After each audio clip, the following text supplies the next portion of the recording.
Bem, na semana passada nós falávamos sobre a questão da triunidade, né? Da triunidade de Deus e da revelação de Deus, que ora ele se revela como Pai, entendemos ele como Pai, ora entendemos ele como Filho e ora entendemos ele como Espírito Santo, né? Hoje o Senhor trabalha a nosso favor. O Pai nos céus, quando nós oramos ao Pai, pedimos em nome do Filho e oramos através do Espírito Santo. Então, sempre estão envolvidas as três pessoas, desde a criação de Gênesis até aqui, sobre isso. E eu acho que nós não falamos sobre a questão do Espírito Santo. O Espírito Santo para nós, ele é uma pessoa, uma forma em que Deus se revela, através do Espírito Santo dele. E essa revelação dele, para algumas igrejas, o Testemunho de Jeová, por exemplo, ele diz que o Espírito Santo ele não é uma pessoa, ele é uma força ativa, tá? Ele é como se fosse uma eletricidade, por exemplo, um vento. Ele não é uma pessoa que traz características de uma pessoa, mas a Bíblia não ensina isso. No caso dos Testemunhos de Jeová, eles se gabam de que eles tinham uma tradução, que chama tradução do Novo Mundo das Escrituras, onde eles haviam dito e dizem, né, que a Bíblia deles é a correta. Mas é engraçado que depois dessa fala lá atrás, eles já colocaram a terceira versão da Bíblia deles. Se estava correto, por que foi mudar? Então, não faz sentido. E por que eles mudam? Para tentar tirar os erros dos erros que eles ensinam, para ficar mais convincente dentro dos conceitos deles, essa questão doutrinária daquilo que eles falam, né? Porque a primeira tradução, né, que é uma capa verde, ela fala que tem muitos buracos nela, muitas coisas que a gente pode mostrar para eles que eles estão errados, na própria Bíblia deles, igual no católico, né? Usar uma Bíblia católica apostólica romana também é possível fazer. Bem, então o Espírito Santo para nós batistas, biblicamente falando, ele é uma pessoa. O que significa uma pessoa? Ele tem tudo característico de uma pessoa. Ele fala, ele tem ciúmes, ele ensina, ele mostra. Isso é característica de quê? De uma pessoa, né? Um armário não fala nada, uma cadeira não sente tristeza. Então é isso. Então ele diz assim: o Espírito Santo, um em essência com o Pai e o Filho, é uma pessoa divina. Gênesis 1:2, ele fala sobre o Espírito de Deus mover sobre a face das águas. Mas se nós olharmos em João 4:24, vamos fazer uma leitura bem rápidas aqui. João 4:24, ele vai dizer o seguinte para nós. João 4:24. Deus é Espírito, e importa que os que adoram, adorem em Espírito e em verdade. Então, Deus é Espírito. O Espírito da verdade atuou no mundo, atuou na criação do mundo e inspirou os homens a escrever as Escrituras. 3. Quando você lê aqui, né, quando vocês estão lendo, então eu leio assim: o Espírito Santo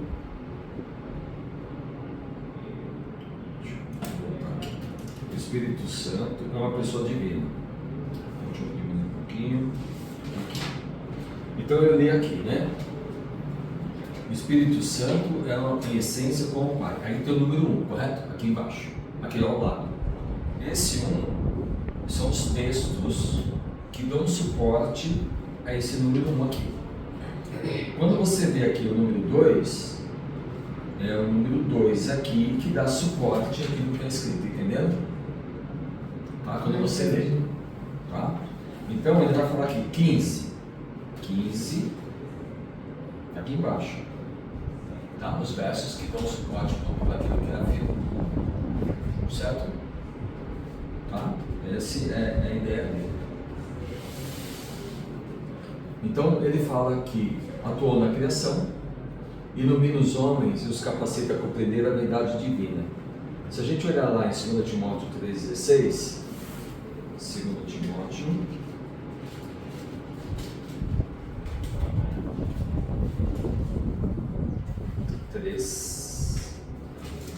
16.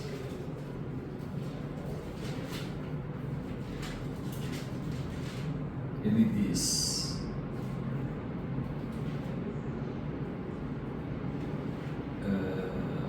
minta, 2 Timóteo, né?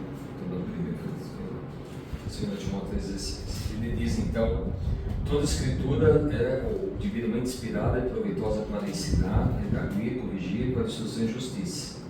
Então a Bíblia, o Espírito Santo, é que conduz o homem ou orienta o homem a escrever os textos bíblicos.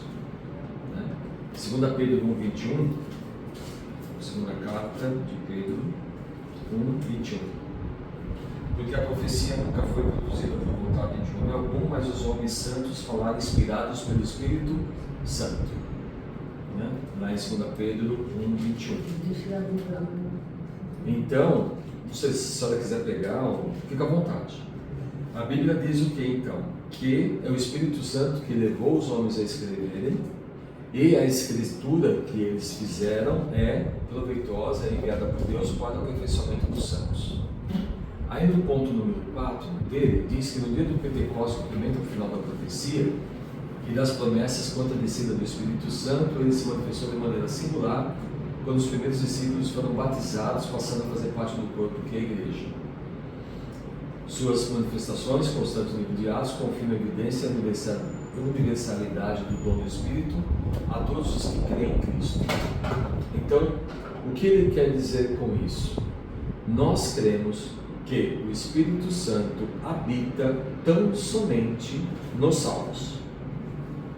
O Espírito Santo não habita naqueles que não são salvos.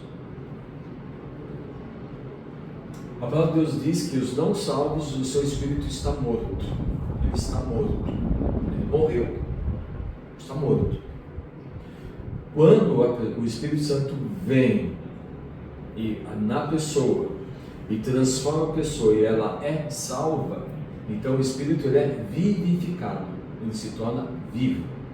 Então o nosso espírito tem comunhão com o Espírito Santo de Deus. Então existe uma ligação, uma vivificação através do ato do Espírito Santo. Então o Espírito Santo hoje é ele que convence o homem do pecado, da justiça e do juízo. É ele que convence. Sim. Então, minha irmã é testemunha de Jeová. Ela é salva? Não. Não. E vai para o inferno. Pastor, então quando nós não aceitamos a Cristo, nós temos o Espírito, mas ele está morto. Morto. Obrigada. Morto em ofensas e pecados. Quer dizer que aí depois da aceitação de Jesus... Aí sim. Aí sim. Porque todo homem tem um espírito. Todos. Isso, bebê. Todos têm. Porém, em estados diferentes. Né? Por isso que o Espírito nos vivifica. O nosso espírito junto com o Espírito. Como diz o Romanos. Então, toda essa questão é importante porque nós temos que atribuir a obra do Espírito Santo hoje. Muitas igrejas batistas, no nosso caso, eles têm muito medo de falar do Espírito Santo. Para o quê? Para não dar conotação de ser uma igreja pentecostalizada. Então esse medo exacerbado faz com que se omita a obra do Espírito Santo. Principalmente. Sim. Sim. Então é o medo de ser taxado, ou visto, ou percebido como um pentecostal, por exemplo. E isso é ruim. Você quer perguntar? Uma coisa sobre a salvação, né? Uma pessoa que ela foi na igreja, sempre ia na igreja e tal, seguia tudo e tal, aceitou. Em algum momento aceitou, o pastor aceitou. Só que aconteceu alguma coisa, ela parou de vir na igreja, né? Aí, e agora tá voltando. Será que é salvo? Ou nesse caso, de alguma forma, porque, né, não sei se eu pergunto direito. Entendi. Assim, dizer que a pessoa é salva ou não salva é um risco. Porque a gente não conhece o interior da pessoa. Tipo Pode... assim, na época tava tudo certo. mas por algum motivo parou, né? E aí. É difícil dizer. Eu entendo, e nós vamos estudar sobre isso, uma questão chamada da certeza da salvação. A gente vai estudar sobre isso. Eu entendo que o crente salvo de verdade, ele tem duas características. Primeiro, o fruto, os atos da vida dele, como ele é. Pelos frutos os conhecereis. Os frutos, como ele pensa, como ele age, as atitudes, o testemunho dele, sim, todas essas coisas caracterizam ou não um salvo. Mesmo assim, a gente tem que tomar cuidado, porque pode ter joio no meio do trigo. Ele tem todas as características por exemplo, uma feijoada tem pé de porco? Tem rabo de porco? Tem orelha de porco? Tem joelho de porco? Tem barriga de porco? Mas é porco? Não. É uma analogia, né? Tem todas as características de porco, mas não é porco. Certo? Então a pessoa pode nos enganar sobre isso. Ela tem toda a característica de nós, mas Jesus disse: eu não vos conheço. Esse é um risco. O segundo risco é o quê? A pessoa ser crente, ela não mostrar isso. Então aí a gente não pode afirmar com certeza absoluta de que ela é ou não é salva, porque isso não nos compete. Agora, nós vamos estudar, a Bíblia diz que nós, e aí é uma coisa importante para a gente, a questão da perseverança dos santos. Perseverança dos santos. O que acontece na perseverança dos santos? Que eu me mantenho firme em toda e qualquer circunstância. Mesmo se eu pecar e cair em pecado, eu volto, porque eu não consigo ficar longe do meu Pai. Porque meu Pai me busca, meu Pai me traz, meu Pai cuida, meu Pai ele me castiga. Não é isso? Deus ele vai em minha busca. Lembra lá das 99 ovelhas? Deixa as 99 para procurar aquela. Então o Espírito Santo de Deus, ele vai atrás daquele salvo ou salva e vai trabalhar no coração dele para trazê-lo e resgatá-lo de volta. Certo? A gente chama de perseverança, ou seja, o crente não perde a sua salvação. A gente vai estudar lá na frente. Mas juntando tudo isso, Laura, eu não tenho coragem de dizer se a pessoa é salva ou não salva. Eu não tenho. É um risco. Não me compete julgar e decretar uma sentença, como os crentes gostam de fazer. O crente gosta de julgar e sentenciar, sabendo que, esquecendo que aquele que julga será julgado também, pela mesma coisa. Então, se a pessoa está voltando, pode ser que o Espírito Santo esteja trabalhando na vida da pessoa e tal. Agora, muitas pessoas abandonam suas comunidades de fé por vários motivos.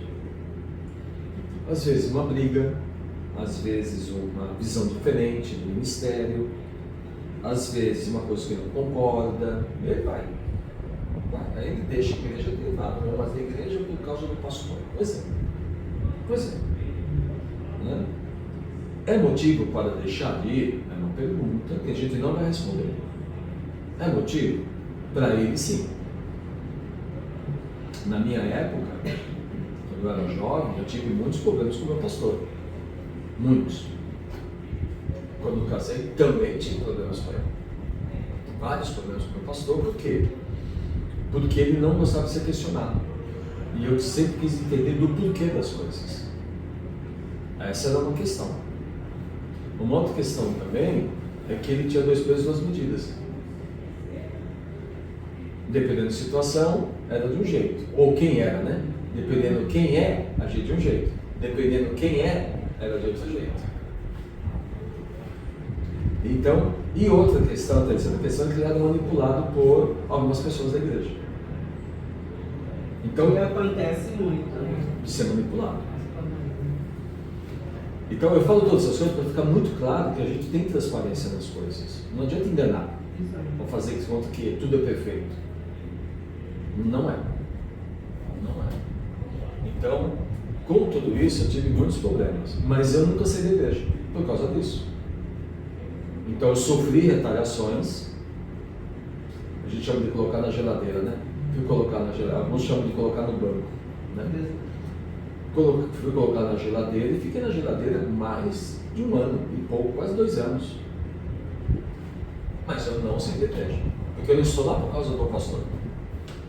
Eu estou lá por causa de Deus. E a Bíblia ensina que nós devemos ser obedientes aos nossos pastores. Não é isso? A Bíblia não diz, seja obediente aos vossos pastores se eles forem do seu agrado. Não está escrito isso. Agora, eu sei que ele vai prestar conta. Que ele já prestou conta antes de morrer. Deus cobrou dele.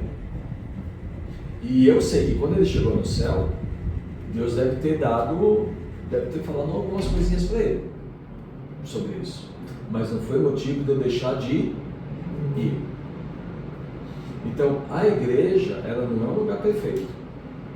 Então, se ela não é um lugar perfeito, a gente sempre vai ter uma desculpa de alguma coisa. O correto é a pessoa tentar resolver a questão. É igual uma briga de marido e mulher. Marido e mulher briga? Briga. O que eles fazem? Se separam? Não, se separam. Sim, passado um tempo separa, infelizmente. Infelizmente. Né? Tem uma irmã nossa que está se separando agora, a semana deu entrada no divórcio dela, infelizmente. Então, qual que é a questão? A gente conversa, explica, continua orando, né? Para quê? Para as coisas se acertarem. Porque é uma convivência. No trabalho, você briga com alguém. Você vai pedir a conta? Não, você não pede a conta porque você precisa do trabalho, mas lá você aguenta o sujeito ou a sujeita por causa do dinheiro, não é assim? Então veja que aí que entra o fruto, que é o quê? Não concordo, não gosto, mas eu sei que não estou lá por causa de A, B e C, eu estou lá por causa do Senhor. E se ainda saísse da igreja A, vai na igreja B, C, D, E, F, G, H e J. O importante é estar em comunhão com o corpo. É isso a questão dos desigrejados. Eu ouvi falar desse termo. Desigrejados. Eles viram algum problema na comunidade de fé onde eles estavam, saíram e dizem o quê? Que uma igreja é melhor ficar em casa. Muita gente fala isso. Pastor, aconteceu comigo. Eu fiquei 1 ano e meio em casa. Mas foi por outros motivos. Não foi por desentendimento. Sim, foi questão da Covid. É outra foi situação. Pela Covid, depois, com a distância muito para poder vir a pé, essas coisas, tudo, é aquilo que o senhor falou. O Espírito Santo, ele trabalha na nossa vida. E Deus usou pessoas para me trazer de volta. E foi no caso que eu me encontrei com o senhor, a Nina, a Bianca, e eles próprios me ofereceram. Falaram, a gente é vizinho, tal, tudo. Se você quiser, a gente te dá uma carona. Tudo. Então eu vejo que no tempo certo, aquilo que o senhor falou, Deus, ele nos busca. De uma maneira, não perdi a comunhão com Deus, nada, não fui para outra igreja, porque eu não conseguia me encaixar. Até a Rosa ainda me convidou, né, que ela estava frequentando. Ela falou, Ana, vamos lá, é bom tudo. Ela falou, eu estou lá, mas eu não gosto. Aí eu falei, Rosa, você não gosta? Você está me convidando? Ela falou, você é muito exigente. Eu falei, não é que a gente exige, é pelo aquilo que a gente conhece, tudo. Você vai para uma outra igreja para você ficar um tempinho lá e entrar como membro também, né? Para depois, né? Então foi o caso que eu fiquei em casa. Mas o importante é isso, é voltar, estar junto com o Pai, em comunhão. Exato. Então assim, nossa igreja não é perfeita. É isso. Mas nós tentamos, com a ajuda de Deus, fazer o nosso melhor. E a Bíblia nos ensina que a gente pode restaurar as coisas. Deus é um Deus de restauração. Né? Aquele que está quebrado, ele vai lá e corrige. Arruma, conserta, restaura, devolve, cuida, cura. Né? Às vezes ficam marcas. Porque é difícil falar do sentimento humano. O sentimento humano é muito complicado. Tem pessoas que se doem, se machucam por pouca coisa. Uma palavra. Às vezes deixar de dar um cumprimento, a pessoa já se sente rejeitada, excluída. E até você explicar que não é isso, já foi. Vai mudar isso na cabeça. O ser humano, ele é complicado. Nós temos, assim, cada um de nós é um jeito. Nós não somos iguais. Mas entra aí o quê? O poder de Deus, o amor de Deus, ele nos conhece. E ele vai trabalhar na vida de cada um de nós da maneira como diferente também. Então, o importante é, o fato de estar dentro da igreja não significa necessariamente ser salvo. Entendeu? Então, também a gente tem uma cuidado. Não é porque está fora não é salvo, mas também não é porque está dentro que é salvo também. Porque tem gente que vai todos os dias. Temos casos aqui, na nossa igreja, de pessoas que frequentam a igreja dominicalmente e não é convertido. E fala que vai porque gosta do ambiente, gosta das pessoas. Mas isso não vai levar para o céu. Eu já disse isso mesmo. Você precisa se converter. Né? Tudo bem, Laura? Respondeu? E acho que cabe também um pouco, no cortando do senhor, nós como cristãos, quando a gente vê uma pessoa assim, ela ficou um bom tempo fora e ela começa a voltar, nós como crentes, devemos procurar ajudar essa pessoa, trabalhar com ela, porque dentro da minha casa eu questionei muito com a mamãe, porque ela não ia, no início ela ia muito na igreja.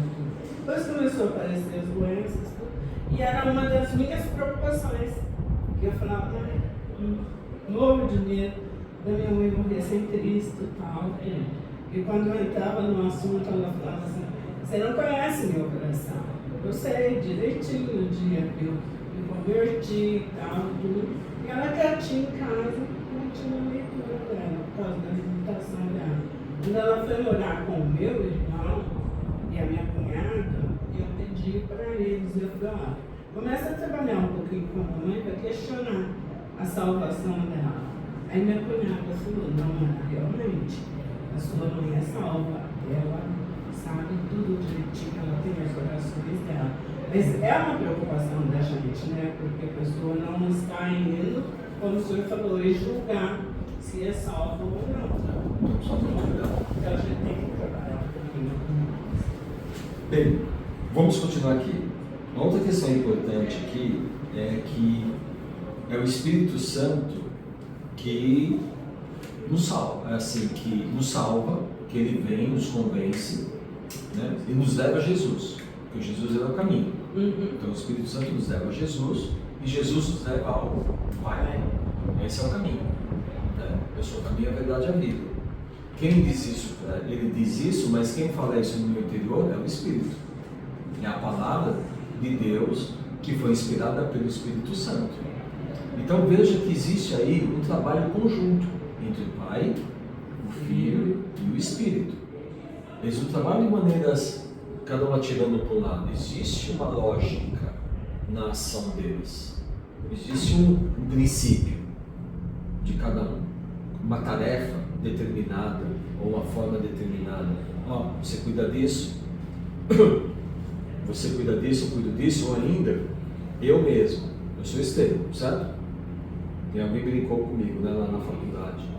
Puxa vida, pastor Estevão, professor Estevão, palhaço Estevão. Eu não sou pai, não. Vocês erraram, era o Paçoquinha. Até o aluno da faculdade me viu de palhaço. Não sei como ele soube que eu estava de palhaço. Então, naquela hora era o Estevão, não é isso? Mas eu estava como palhaço. Na igreja, as pessoas me conhecem como pastor. Na faculdade, como professor. Em casa, como marido da Nina. Para os meus filhos, como os pais de Bruno e Stephanie. Não é isso? Se eu for nas igrejas, como irmão em Cristo. Se aqui, como a gente falou, como pastor. Percebe? Mas o Estevão mesmo? Sim. Então, na faculdade, eu não sou pastor, eu sou professor. Certo? Aqui eu não sou marido ou pai, eu sou o quê? Eu sou pastor. Mas eu sou o mesmo. Percebe? É a mesma pessoa. Mas ela está, em cada momento, exercendo papéis exatos, diferentes, irmão. É a mesma Perfeito. essência. É a mesma essência. Ele não deixa de ser o Estevão. Ele é o Estevão. Ah, mas ele está... Não, ele está exercendo um papel. Igual ontem na aula da faculdade, né, essa semana, estava ensinando questão de liderança autocrática, a gente chama, é o papel de chefe. E eu brincando com meus alunos, eu falei, quando eu cheguei no meio de aulas, vocês viveram como chefe ou como líder? Mas foi como chefe, porque eu já chego, né, chego chegando, né, doendo. Aí depois, quando você chega, você é chefe, mas depois a gente aprende que você é um líder. Então percebe que eu tinha um papel de professor como chefe, mandão, duro, rígido, e depois como líder, que você vai orientando e levando as pessoas, ensinando as pessoas, trabalhando na vida das pessoas. Mas a pessoa é a mesma. Vamos lá, vamos correr aqui, nós temos pouco tempo. Bem, então nós, quando somos salvos, nós somos batizados com o Espírito Santo. Nós não somos pentecostais. O pentecostal diz que ser batizado com o Espírito Santo é uma segunda bênção. Tá? Aí ele vai usar vários textos no livro de Atos para falar sobre isso. Claro que os textos de Atos, eles foram escritos dentro de uma circunstância diferente. Não havia Bíblia, não havia igrejas, não havia ensinamentos, não havia textos escritos. Então, as pessoas se convertiam, mas não tinham nem ideia do que era isso. Para eles, então, os pentecostais aí, você vai numa igreja de Deus e Amor, Assembleia de Deus e outras, eles vão dizer o seguinte: olha, você é salvo? Sou. Você já recebeu o Espírito Santo? Já foi batizado? São processos diferentes para eles. A Bíblia não fala assim. Ela falou de casos específicos, numa era específica de formação da igreja. Tanto que Efésios lá, verso número 13, ele diz assim: em quem também vós estáis, depois que ouviste a palavra da verdade, o evangelho da vossa salvação, e tendo nele também crido, fostes selados com o Espírito Santo da promessa. Então, nós recebemos o Espírito Santo no ato da salvação. Eu nunca recebi o Espírito Santo como segunda bênção. E nenhum pentecostal pode dizer que eu não fui batizado com o Espírito Santo. Não pode dizer isso. Porque eu sou testemunha de que o Espírito Santo está em mim. Lá em 2 Coríntios, aliás, 1 Coríntios, capítulo, deixa eu ver aqui, que veio à mente agora. Coríntios, capítulo 10. Deixa eu ver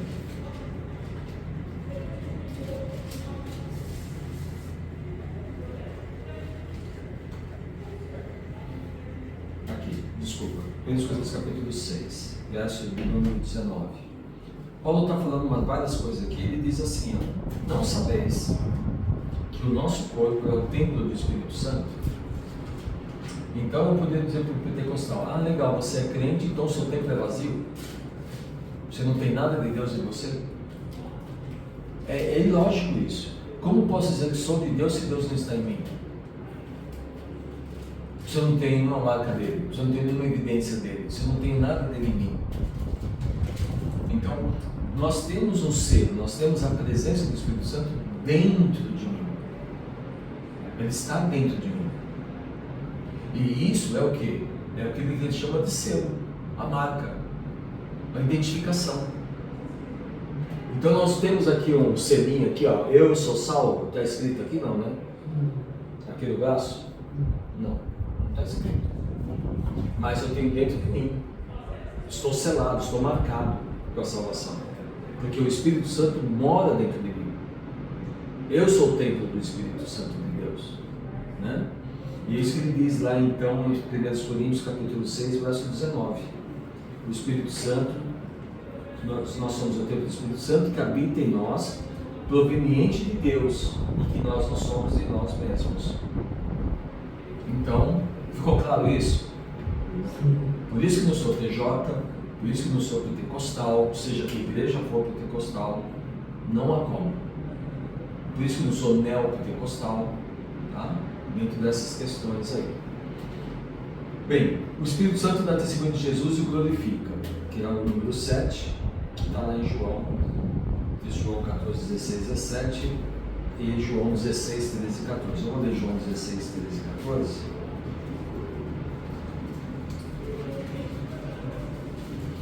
João 16, 13 e 14. Que diz: mas quando vier aquele Espírito de verdade, ele vos guiará em toda a verdade, porque não falará de si mesmo, mas dirá tudo o que tiver ouvido e vos anunciará o que há de ver. O Espírito me glorificará, porque há de receber o que é meu e vou-lo há de anunciar. Então está falando do Espírito Santo também. Ele virá e nos falará. Então ele é uma pessoa, tá? Ele nos fala, ele nos guia, ele nos convence, ele nos mostra, certo? Ele nos corrige, ele nos ensina, ele inspira. Todos esses são atos de uma pessoa. Por isso que o pensamento do TJ, ele é um pensamento errado, porque energia não ensina, energia não fala conosco, ele não tem atos de uma ação, ele não é uma ação, ele não promove a ação, tá? Dentro disso, tudo bem? Dúvidas? Todas as dúvidas têm que ser tiradas aqui mesmo, tá? Então fique à vontade. Bem, o Espírito Santo nos convence do pecado, da justiça e do juízo. O Espírito Santo que regenera o pecador, que é o número 9. O número 9 ele diz, João 3,5. Vamos pegar aqui João 3,5 que está pertinho. João 3,5. Ele diz: Jesus respondeu: na verdade eu te digo que aquele que não nascer da água e do Espírito não pode entrar no reino de Deus. Mais uma prova de que o Espírito Santo faz parte do processo da salvação e nós somos, nascemos através dele e com ele, tá? Isso ele faz parte. Depois ele vai dizer aqui para nós, vocês têm o texto, depois podem ler em casa com mais tranquilidade, onde ele diz: sela o crente por poder da redenção, que nós lemos lá em Efésios, também habita no crente, a gente também leu lá em Coríntios, guia também toda a verdade, capacita a obedecer à vontade de Deus. Então lá em 13, Efésios 5,16, ele vai dizer isso. Vamos lá para Efésios de novo, 5,16. Ele diz lá, Efésios 5,16 a 25, é um texto bastante longo, aliás, deixa eu ver, 16 a 25. Deixa eu ver se é isso mesmo. Para você obedecer à vontade de Deus. 13. Efésios 5, 16 a 25. Quando ele fala da igreja sujeita a Cristo, sujeitando uns aos outros pelo amor de Deus, e dando graças, e todos os cânticos espirituais, né? Quando ele fala, verso 18: não vos embriagueis com vinho, em que há contenda, mas enchei-vos do Espírito Santo. Encher, sim. Nós podemos estar mais cheios ou menos cheios. O que quer dizer isso? Eu posso estar mais suscetível à influência do Espírito ou mais influenciado por ele. Então, é um erro pensar que nós não passamos ou não sofremos as influências da nossa carne. A gente chama de concupiscência. É um erro. Então, a carne, que está em nós, ela ainda permanece. Ela não foi retirada. Ela nos influencia? Com certeza. Quando eu fico nervoso, Não é o Estevão. não, é domínio próprio. Se eu tiver domínio próprio, como diz o Espírito, não é isso? O fruto do Espírito, entre eles é o quê? O domínio próprio. Gente, eu já saio no braço, na faca, no revólver. Radical. Só radical mesmo, né? Então assim, mas isso é o quê? É a minha carne. Porque a minha carne é má. Agora, se eu deixo me influenciar pelo Espírito, o que eu faço? Fico quieto. Domínio próprio. Ontem teve uma situação que aconteceu, aliás, aconteceram umas situações, tudo ao mesmo tempo. Eu falei, nossa, aconteceu tudo junto. Né? Só para exemplificar. Eu tenho 3 imóveis alugados. Os 3 inquilinos saíram ao mesmo tempo. Não. Então assim, eu não sei. É normal? Não sei. É muita coincidência? Não sei. Então assim.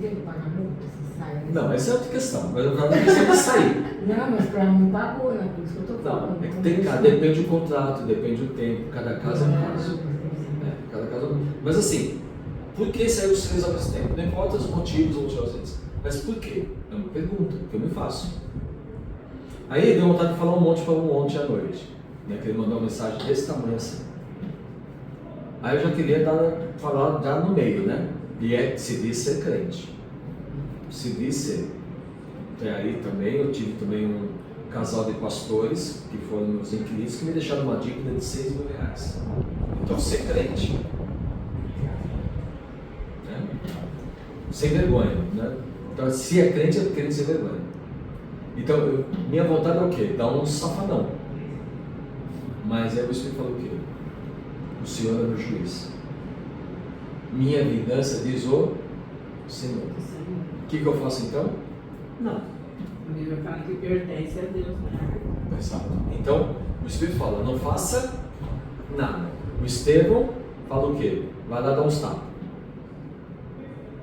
Então, o que prevalece? É essa questão do encher o Espírito, você é guiado pela sua carne ou você é guiado pelo Espírito? Esta é a questão de cheio. Quem influencia mais a sua vida?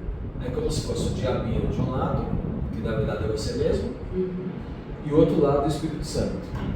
Não faça, não faça. É só uma vez, não tem problema. Não, é pecado. Muitas vezes a gente joga a culpa sempre no diabo. Como se não é. Ele é. Não é. A culpa é nossa mesmo. E a Bíblia fala sobre isso, Tiago. Então, o diabo está fazendo o diabo. Quem fala isso não conhece Bíblia. Não conhece Bíblia. Então, se você não quer, porque o diabo me levou, o diabo. Não. O diabo não te toca. O diabo manda você matar. Não, foi você que decidiu. E você vai responder por isso. Se o diabo fosse culpado, a gente precisava receber Jesus como Salvador? Não. Já que a gente ia sem culpa. Se o diabo é culpado, para que salvação? Para que pregar? Não é ele o culpado de tudo? Então não preciso. Não tem lógica. Eu sou inocente, a culpa foi do pecado. Não, a culpa foi sua, não. Foi a mulher que o senhor me deu. Não, você pode dar desculpa que foi você que decidiu comer. Ela ofereceu, você aceitou. Não foi o diabo. Ele sempre poderia ter dito, não quero. Jesus não mostrou isso? Quando ele falou lá, ofereceu o pão, pede os seus anjos que vêm e tal, nem só de pão viverá o Senhor, né? Te darei tudo isso. Né? Então Jesus respondeu o quê? Não, biblicamente, não. Então assim, não é o diabo. As tentações, elas vêm, elas sempre virão. Como você responde a elas vai depender do seu estado de espírito. O quanto o Espírito está influenciando ou não a sua vida para você tomar um ato A ou um ato B. Mas eu sou responsável pelos meus atos diante de Deus. Cada um dará conta De si. E eu não vou poder dizer foi o diabo. Até porque o diabo pode ser qualquer coisa, né? Pode ser qualquer pessoa que é contra o seu inimigo já é diabo. Não é isso? Tudo bem? Vamos lá então. Sobre o espírito, eu acredito que nós temos mais alguma dúvida?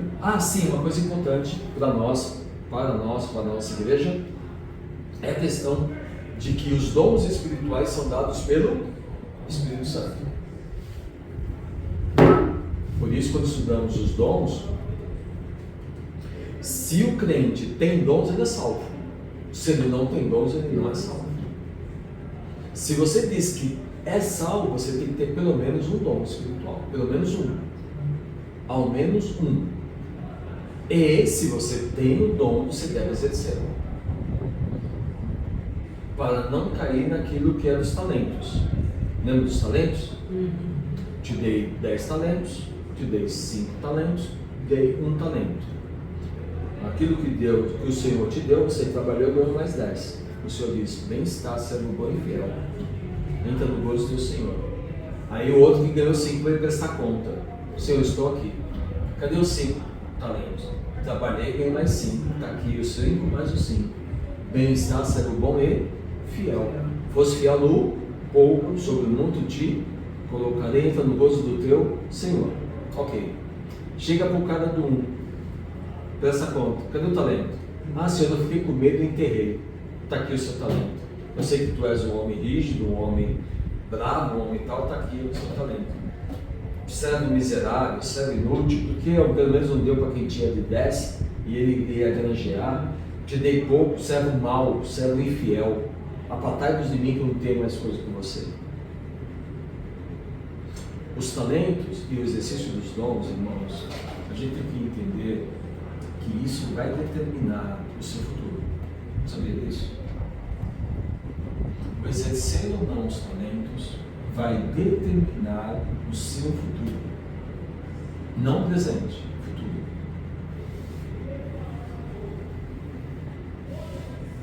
Pense nisso. O exercício dos dons, ele é alguma coisa muito importante. Ele não é à toa. E no seu futuro, você vai poder exercer e estar numa condição muito boa ou não. No futuro. Então, cuidado com os seus dons. Você tem dons. No nosso caso, a gente já fez os testes, descobrimos quais são, e nossa obrigação é exercermos. Perfeito, irmã Fátima. Perfeito. Exercermos. Para a glória e para a edificação do corpo de Cristo e a igreja dele. Correto? Então eu coloco lá no grupo da igreja os irmãos para exercer seus dons e ocupar os ministérios. Às vezes os irmãos não falam nada, falam: esse irmão não vai trabalhar? Você não está pronto para servir a Deus aqui? Está pronto para servir o Senhor lá na frente? Vou te dar no céu para servir o Senhor, vou cantar mais nada. Você não faz aqui, você não faz aqui, você vai fazer lá. Se Ele te colocou uma coisa tão pequena na sua mão que é fácil você fazer hoje, você acha que Ele vai te dar uma grande amanhã? Não. Não vai. Não vai. Por isso que o nosso trabalho não é em vão. Não é isso que diz a Bíblia? O nosso trabalho não é vão no Senhor. Jesus disse: eu e meu Pai trabalhamos até agora. Nós somos chamados para trabalhar, para servir, não para ficar sentado em banco de igreja.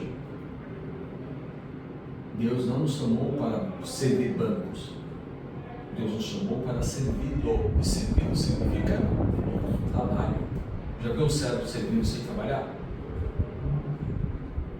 É trabalho. Por isso que as igrejas se acomodam, ou se acomodaram, porque os crentes não trabalham. 1 ou 2 leva tudo, a igreja nas costas. Então, glória a Deus quando cada um ajuda um pouco. Porque todo mundo fazendo um pouco, a gente faz de todo. E ninguém se cansa. Então, a irmã Ana não pode fazer tudo. E nem deve. Nem o Ei. Nem eu. Eu tenho que fazer aquilo que eu fui chamado. A Ana vai fazer aquilo, o Ei vai fazer aquilo. Aí nós três fazendo, nossa, está tudo pronto. E ninguém se cansou. Não é isso? Igual limpeza de casa, né? A gente está sendo secretário, ele está procurando secretária. Se alguém souber de alguém que limpa a casa, de confiança, não fala pra gente. Porque toda segunda-feira agora, eu e a dona Nina estamos limpando casa. Você virou secretária. Virei secretário. Meu filho, que eu acho que ele continuou uma muito boa para limpar a casa dele. Quem? O meu filho, aí eu vou falar com ele Fala. se ela tá. Precisa de confiança primeiro. Não, desconfiança. Não, isso já É é porque o que está difícil. As pessoas não ficam. Então, se souber de alguém, vocês me falam, porque tá punk, tá cruel. Tá cruel. É porque tá cruel, né? Lá na minha casa eu limpo 3 cômodos cada mês. Cada Então, dia, porque não dá. Não dá. Então eu falo pra Nina, eu cuido disso, disso e disso. Você cuida disso, disso e disso. E assim vai indo, não é isso? Se eu for fazer tudo, Não dá. se ela for fazer tudo, então a gente divide. Então cada um faz um pouquinho. Se o seu ministério é esse, faz isso. Ainda bem que eu concordo, porque tem homem que não. É que eu desde pequeno eu faço isso também, né? Desde pequeno eu que limpava a casa. Isso ajuda muito. Meu filho também, ele passa, lava, cozinha, Sim. tudo, faz Eu lavo, passo, limpo, lavo, eu faço tudo. Só uma coisa que você vai pedir pra ele, eu posso até fazer, mas eu vou fazer chorando. Lavar a louça. Não gosto, é o que eu mais gosto de lavar louça. Eu tenho traumas de lavar a louça. Depois um dia eu falo, quando eu estiver gravando, eu vou explicar Não quero. por que eu tenho trauma de lavar a louça. Vocês vão entender o porquê. Na hora que desligar, a gente fala sobre isso. Voltando aqui. Então Deus distribui aos filhos dele, dons para a edificação do corpo e o ministério da igreja. E a outra questão importante também é a plenitude do Espírito, que é encher. A plenitude está cheio. Se eu estou cheio, eu vou apresentar o quê? Tudo que é de Deus em mim. Então eu me apresento, me apareço mais com Ele, né? Fechando o assunto, vamos para o outro sujeito, que é o terceiro capítulo do homem. Nossa, 15, eu estou no terceiro ainda. Ser humano. O ser humano foi criado à imagem de Deus. A gente falou um pouco sobre isso na semana passada. Nós não somos fisicamente igual a Deus. Deus não tem mão, Deus não tem ouvidos, Deus não tem cabelo, Deus não tem pés. Deus ele é Espírito. Nós colocamos Deus dessa forma. Por quê? Que é uma maneira como a gente consegue ver o Pai. A gente chama isso uma linguagem antropomorfótica, né? Nós damos a Deus uma forma humana. Mas Ele não é humano. Nós não somos mormons para dizer que Deus tem carne e osso, né? Nós não fazemos parte da Igreja de Jesus Cristo dos últimos dias, porque é uma aberração o ensino deles e a doutrina deles, que diz que Deus tem corpo e alma. Corpo e osso, né? Ossos e carne. Bem, então Deus criou o ser humano conforme a imagem dele, que é a capacidade de pensar, criar, abstrair. Por isso que nos difere dos animais. O que nos difere dos animais é essa capacidade que a gente tem de criar, construir. Se bem que alguns animais têm uma capacidade criativa muito limitada, como o macaco, por exemplo, que usa uma varinha para pegar formiga e lamber. Uma pedra para quebrar. Então ele cria ferramentas. Não é? São coisas interessantes sobre isso. Bem, o nosso corpo foi feito do pó da terra e para o pó voltará. O Espírito procede de Deus e para ele retornará. Que diz lá em Eclesiastes 12:7, né? O Espírito volte a Deus que o deu. No estado morto, que é a separação total, né? O Criador ordenou que o homem domine, desenvolva e guarde a obra. Essa é uma questão importante, né? Que Deus falou lá em Gênesis, para o homem dominar sobre todos, sobre os animais, sobre tudo. E é isso que o mundo hoje, que às vezes eu chamo o mundo de Gaia, né? Lá dentro dos princípios lá dos gregos, Gaia, que o homem não domina, mas o homem ele extrapola.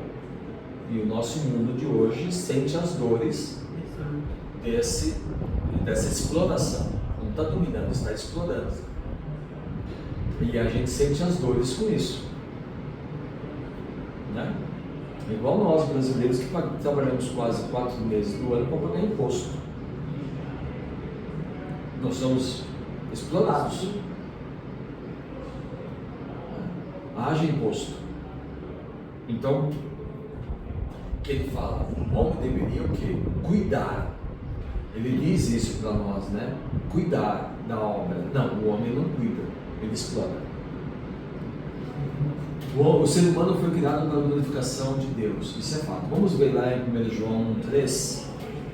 1 João, primeira carta de João 3. 1 João, isso aqui, 1, 3, 6 a 9. 1, 3, 6 e 9.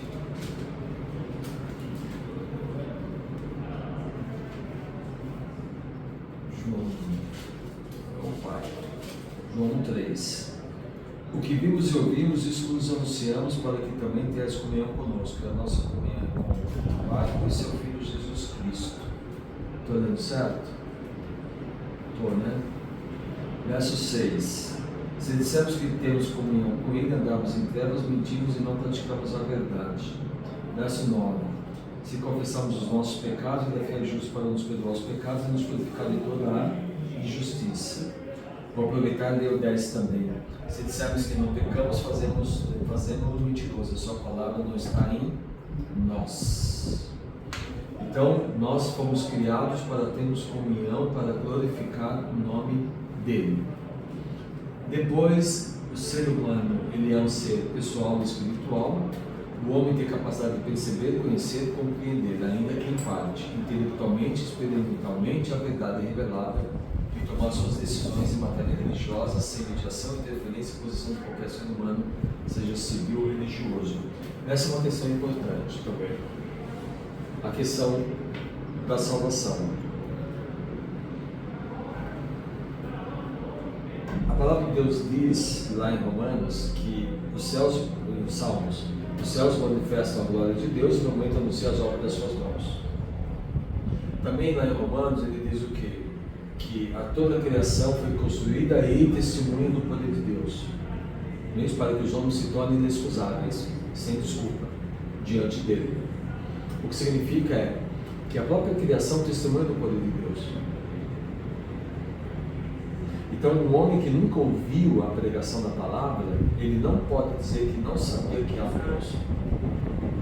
E isso é tão forte, por isso que nós somos criados à imagem e semelhança dele. Porque um índio guarani no Brasil, lá atrás, bem lá atrás, antes mesmo do branco chegar, ele sabia que há um ser maior que ele, chamado Tupã. Né? Tupã era uma divindade dos índios guaranis.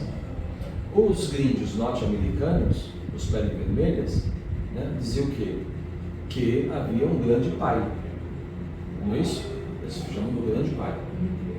Mesmo antes da chegada do branco. Então, em todos os lugares do mundo, as pessoas sabem que há um ser maior que ele. Aí o erro é atribuir esse Deus a um sol, a uma lua, a uma vaca, a um boi. Aí não. Esse é o erro. Então, Paulo fala isso lá na Grécia, né? Em Éfeso, quando ele fala do Deus do templo, do Deus Diana. E tem lá o Deus desconhecido. Esse Deus desconhecido é esse que eu anuncio agora. Que não é Diana, não é esses deuses falsos, é esse Deus que eu anuncio para que agora vocês entendam. Mas eles já sabiam que existia um Deus que eles não conheciam. Não é? Porque isso está no DNA humano, está dentro do ser humano. E isso também é uma questão que a gente mostra e se percebe isso no vazio que há no coração de quem não conhece Jesus. Que foi o caso Conhecimento, das pessoas. de não conhecer a palavra de Deus, não compreender. Então, Porque tem muita gente que lê a Bíblia, sim. simplesmente eles falam, vocês têm capacidade melhor de interpretar a Bíblia, mas não é isso. É porque a gente tem o Espírito Santo Que nos ajuda. Que nos ajuda. Eu conheci pessoas que nunca foram para uma escola, nem nada. De repente aprendeu a ler dentro da palavra de Deus. Ou de guardar, como acho que a Joyce disse ontem, mesmo que você não lê a palavra de Deus, então você ouve. É muito interessante o que ela disse. Então você ouve lavando uma louça, limpando uma casa, então você guarda. Tem aquele versículo que fala, guardei a tua palavra no meu coração. Para eu não pecar contra ti. Você não precisa simplesmente pegar a Bíblia, claro que você estudar a Bíblia é importante, mas você ouvir, você guarda as coisas. Isso daí ajuda muito na nossa vida. Mas coração também faz é interessante. Você está lavando uma louça, limpando uma casa, você pode estar em comunhão com Deus. Sim, com certeza. Né? Essa é a questão. O ser humano ele pode ter a percepção de Deus, mesmo que ele não tenha contato com a palavra, para que ele se torne inexcusável. Não tem desculpa. Ninguém me falou. Não posso ir para o inferno por causa disso. Não. De alguma forma ele ouviu. Ou sabe. Ou sabe. Então, mesmo nos países, aí tem uma questão também importante com a gente. Não são todos os países do mundo que permitem que a palavra de Deus entre. Não são todos os países do mundo que permitem que a pregação seja feita. Exato.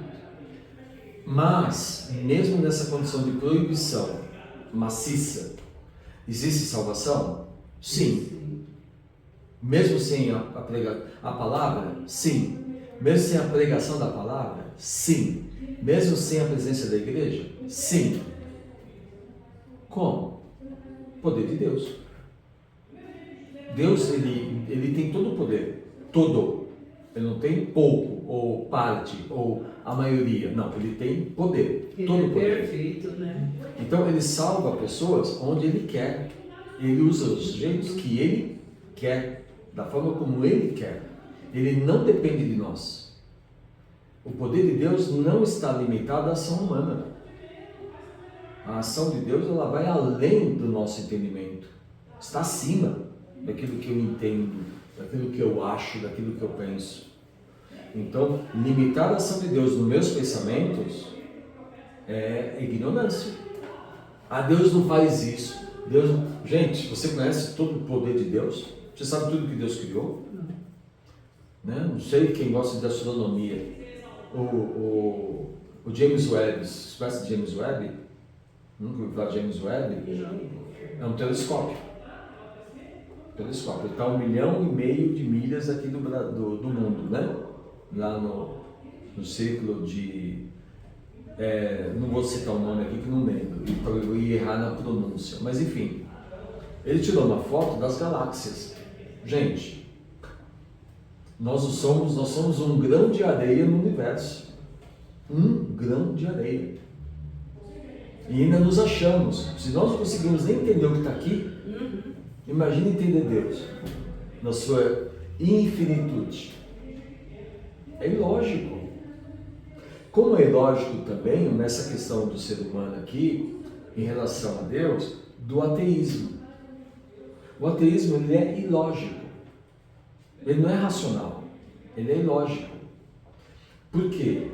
A grande questão do ateísmo é explicar para ele por que existe uma ordem, quem criou a ordem. Mas só essa pergunta que eu faço para ele. Você não acredita em Deus, né? Não, beleza. Quem criou a ordem? Só isso. Quem criou o verão, inverno, outono, inverno, primavera? Quem criou as correntes marítimas? Quem criou as correntes de ar? Quem criou a limitação dos mares? Quem criou a gravidade? Apareceu do nada? Quem? Quem criou a rotação de 365 dias do ano ou a translação de 24 horas? Perfeito. Quem fez? Ele não tem resposta. Qual inteligência fez isso? Não tem resposta. Então, cara, se você é ateu, desculpa. Não tem sentido. Só me responde. Quem criou a Alguma ordem? coisa ele acredita, né? Talvez acredita na ignorância dele próprio. Ser ateu, a pessoa se dizer ser ateu, se não for a maior ignorância, é uma das maiores ignorâncias do mundo. Exato, porque tem muitos que falam, eu sou ateu. Com todo orgulho ainda. É com orgulho, exatamente. Mas é possível essa pessoa ser salva ainda. Claro. Poder Porque de eu Deus. conheço uma pessoa que é Se, né? Só pergunta isso pra ele um dia assim. Você não acredita, não. Só Agora pergunta. você já sabe. Quem criou a ordem? Porque o cientista diz que há uma ordem. Há uma ordem. Olha o nosso sistema digestivo, nosso sistema circulatório, nosso sistema nervoso, nosso sistema respiratório, eu falei, né? Digestivo, neurológico. Olha isso. Quem criou o sódio? O sódio veio de onde? Potássio, mercúrio, xisto. Porque se um homem bebe muita água, ele pode morrer. É uma ordem. Então você não pode tomar muita água. Mas Você eu não também- sabia disso daí, viu? Você morre. Há um tempo atrás, eu não sabia. Faz pouco tempo que eu fiquei sabendo. E se tomar muita água, a gente morre. Sim. E a gente fala, nossa, tomar água faz bem. Claro que faz Claro, bem. sem um pouquinho. Mas aí esse médico falou, ele falou, olha, se você tomar muita água, você pode morrer. Então, olha que coisa impressionante. Porque desequilibra os sais, que é o sódio e o potássio. Que coisa. E aí você morre no processo de ir por não sei o quê. Por isso que você tem que ter conhecimento, porque se não tiver... Né? O médico me deu a bronca essa semana de novo, né? Falou, então, porque eu tenho um sério problema com triglicérides. É do organismo, não é da boca. O meu organismo produz muito. Né? Então você vai fazer, você está fazendo isso? Não, você vai fazer quando? Aí eu fico pensando, Não sei. como é que eu vou fazer esse exercício? Da academia, isso. Aí eu fico assim, que hora eu vou fazer? Quando eu vou fazer? Eu preciso me refazer aqui primeiro para tomar a decisão de fazer. Eu preciso primeiro retrabalhar aquilo. Mas enfim. Mas eu fico feliz, meu lado, porque se o meu triglicérido é tão alto assim, né? Então significa que o meu coração qualquer hora vai parar. Então significa que, nossa, uma morte boa, né? Para o coração parar. Rapidinho. Rápido, né? Buf, acabou. Né? Já cai, já Mas vai morre. assustar muita gente. É, o problema é de quem fica aí, né? Ai, pastor, Não faz isso fui. não. Hã? Faz isso não. Não morreu pra dar esse susto. Né? E ó, já falo, né? Tem duas coisas que eu sempre brinco. Ó. Brinco não, mas eu falo sério. Não tente me ressuscitar. Eu não quero. Não tente ressuscitar. Fica 1, 2, 3, Ah, 4. mas- Não. mas se for para um socorro. Então não chame. primeira coisa. Não chame. Vai dar uma volta, Eu passa ressuscito, 2 horas e passar depois uma hora, volta. sim. Não, senhora. Tá proibido. Eu faço. Tá proibida. Eu te processo. Se eu montar um processo na senhora aí. E a outra coisa é fazer a. Sexo tudo É. abertura. Não. Deixa eu morrer. E tiver na máquina, puxa a tomada. Pode fazer até com uma caneta para falar com você. Não quero, não precisa pra mim não. Eu não quero. Morreu. Então quem vai trazer de volta já morreu. Não é isso?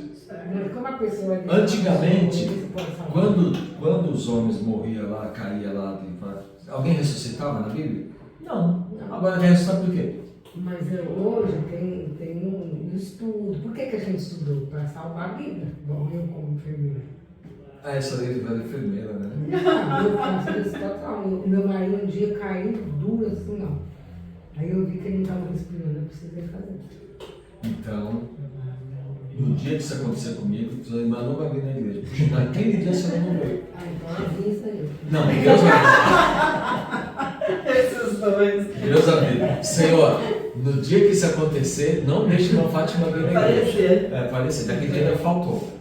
Tem que avisar, né? Agora como que você vai saber? O Senhor Deus. Ah, meu pai. Ou não seja aqui. A questão então do ser humano, tudo bem? Tá? Então nós descendemos do macaco, é isso, né? Correto? Correto. É isso mesmo? Não, você tá Não, o corpo, porque. Não, Né? não. Não, é o corpo. Eu quero dizer, eu não sei explicar. Mas não tem no começo da canção, não teve aqueles homens.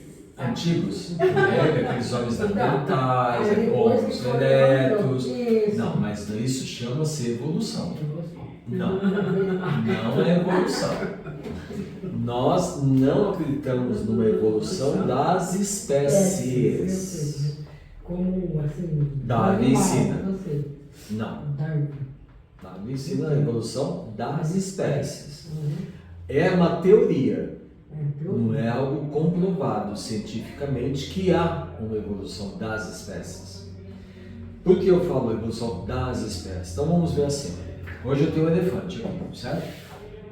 Correto? Então o elefante chegou nesse estágio. Cadê o elefante nesse outro estágio? E nesse outro estágio? E nesse outro estágio? Não é uma evolução? Que acontece ao longo do tempo? Sim? Aonde está a amostra desse elefante nesse estágio, depois deste, depois deste, depois desse? Cadê os fósseis? Cadê tudo lá que prova isso? Cadê este? Cadê? Não, ele pega o elefante aqui e diz que ele nasceu assim, que ele criou a tromba, que ele fez isso, que ele fez aquilo. Mas cadê essa evolução? Quando foi que ele não tinha tromba? Então você não acredita em Darwin? Claro que não. Um crente não pode acreditar em Darwin. Um crente não deve, não pode acreditar nele. Entendeu? Então o humano, ele não é uma evolução de um macaco. De jeito nenhum. Agora, existiu outras espécies de humanoides? Existiu. Mas nós não somos uma evolução deles. Né, que vem do homem das cavernas e toda aquela coisa. Eles existiram? Eu entendo que existiu sim. Porque Deus os criou. Mas aí eu justifico a minha com uma outra teoria. Porque a criação também ela é uma teoria. O criacionismo. Ele não é algo comprovado cientificamente que Deus criou a Terra. Certo? É uma questão de fé. É uma teoria. Então, as duas, tanto o criacionismo quanto a questão da evolução, são duas teorias que não se provam. No nosso caso, como somos criacionistas, nós não podemos comprovar, mas a nossa fé diz que foi assim. Mas mesmo no mundo cristão há divergências. Por exemplo, a criação do mundo foi feita em 6 dias literais? De 24 horas? Uma pergunta. A Terra tem lá 8.000 anos? É uma pergunta. Para muitos crentes, sim. Para muitas pessoas, a Terra só tem 8.000 anos. A minha opinião, que eu não posso provar, não. A Terra tem milhares de anos. Eu não acredito numa Terra de Gênesis 1, de criação, em 24 horas e períodos de dia. Foi o primeiro dia, foi o segundo dia, foi o terceiro dia, foi o quarto dia, foi o quinto dia, o sexto dia e no sétimo Deus descansou. Não é isso que está escrito? Está escrito. Esse dia é dia de 24 horas ou é um dia de eras? Eu não acredito que seja dia de dias. Até porque não tinha ainda o sol e a lua no primeiro dia. Como é que podia ser dia se não tinha sol e lua? Então eu acredito que existiu o quê?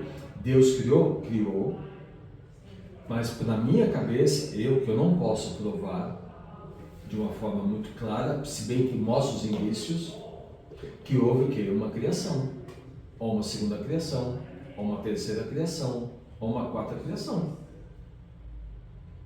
Mas como é, pastor, que você diz que tem indícios de que não houve mais de uma criação? Pelos dinossauros, pelo mamute, a era do gelo. Então, quando houve aquele cometa que caiu e destruiu tudo lá, para mim aquele cometa tem um nome, Lúcifer. Quando ele foi lançado dos céus para a terra, que o Lúcifer ele faz o quê? O trabalho dele é destruir tudo que é de Deus. E ele destruiu tudo que Deus tinha feito. E Deus foi lá e refez de novo. E aí acontece o humanoide atual, que ele sopra no nariz e transforma a humanidade. Então o homem atual é um ser evoluído, mas ele não é um ser daquela época, ou seja, não é exatamente o mesmo ser humano antes da criação. Existia um ser humano, ou um humanoide, mas ele não tinha a capacidade de abstração que o novo homem tem. Não sei se conseguem entender. Então, o ser humano, entre aspas, do passado, ele era um animal. Ele não conseguia abstrair. O ser humano que a Bíblia coloca lá em Gênesis é um ser humano que tem o quê? O Ruá, que é o quê? O conhecimento de Deus, que é a nossa imagem e semelhança. Então o homem só toma vida quando Deus sopra o Ruá. O Ruá, ele é muito importante, porque ele não apenas dá vida, mas ele também dá entendimento. Entendeu? Por isso que ele fala alma vivente. O cérebro começa a funcionar. Alma vivente, não é isso que diz? Então, quando você pega esses pequenos detalhes, você constrói uma visão não comprovada de que Deus criou as coisas de uma forma diferente do que a gente imagina. Estou certo? Não sei, posso estar errado. Mas eu penso assim. Entendeu? Então nunca vou falar de 6 dias literais. Você vai pegar crentes que vai dizer que foram 6 dias literais. Certo? Vamos lá. Pecado. Temos um tempinho. Terminamos a parte do homem, sem problema? Ok, pecado. Pecado é aquilo que a gente até pregou nesses dias, né? O homem, o ser humano, ele pecou o quê? Cedendo, desobedecendo. O pecado, ele entrou no mundo por um ato de desobediência. A gente até pregou sobre isso. Veja, se eu sou desobediente, estou em pecado. Se Deus manda eu fazer uma coisa e não faço, estou em pecado. Se Deus manda não fazer e eu faço, estou em pecado. Se Deus manda eu fazer uma coisa e não vou fazer, estou em pecado, porque estou no ato de desobediência. Portanto, eu estou em pecado. Pecado, então, não é matar só, é desobedecer. O ato de matar em si não é a questão. A questão é não matar. Você desobedeceu. E a desobediência gera uma situação, algumas situações. Uma delas é afastamento de Deus. O ser humano se afasta de Deus pelo pecado que ele tem. Porque Deus abomina o pecado. Certo? Se Deus abomina o pecado, Deus se afasta do pecado. Porque Ele é santo. Então há um distanciamento entre o pecado e Deus. Então Deus não está lá no meio do pecado. Ele tira as pessoas do pecado. Ele não vive no pecado, mas Ele tira as pessoas do pecado. Não é isso? Estamos no mundo, mas nós não somos no mundo. Exato. Ele tira. Então, essa questão ela é importante. O grande problema da humanidade foi a desobediência que ainda existe. E até dentro da igreja existem atos de desobediência, que são pecados. Toda e qualquer desobediência é um pecado, é um distanciamento. Então, se eu quero me distanciar de Deus, eu vou desobedecendo aos poucos. Vou desobedecendo. Quando eu vou ver, eu estou de novo na maçã do pecado. E isso é importante. E todo pecado leva a uma situação, que é o quê? A separação. Se isso não for corrigido, o homem morre separado de Deus. Então, uma das coisas que João fala é o quê? que aquele que peca, que nós não pecamos. A gente até explicou isso na mensagem, sobre isso. Aqueles pecados que eu fazia antes de me converter, eu não pratico mais. Mas eu posso praticar outros. Por isso que diz que todos nós pecamos. E se nós dissermos que não pecamos, mentimos. São outros pecados que existem. Então, o pecado me leva a quê? Me leva a refletir que eu pequei, me arrepender, confessar e pedir perdão. Pequei, me arrependi, confessei, peço perdão. E aí, sou restaurado. Está vendo os atos? Então, dizer, Senhor, perdoa os meus pecados. Mas, você não os confessei. Não tem gente que ora assim? Senhor, perdoa meus pecados. Tudo bem, alguém pode falar, mas pastor, está escrito lá em Mateus, Pai, perdoa as nossas ofensas, assim como nós perdoamos a quem nos tenha ofendido. Pai, perdoa as nossas dívidas, assim como nós perdoamos os nossos devedores. Mas Então, aquele Jesus, pecado não é confessar. sem arrependimento não há perdão. É isso que o ser humano se engana muito. E se engana por não conhecer. Quando a pessoa peca, o Espírito Santo incomoda a pessoa. Sim. Sim. É fato. Se ele é salvo, sim. Me incomoda mesmo. Eu sou testemunha disso. Pode ser qualquer coisinha. Comandando, enquanto você não pedir perdão, né? Na semana que vem a gente entra em salvação. Tá bem? Amém. Tá bom? A gente entra nesse, que é o quinto, salvação.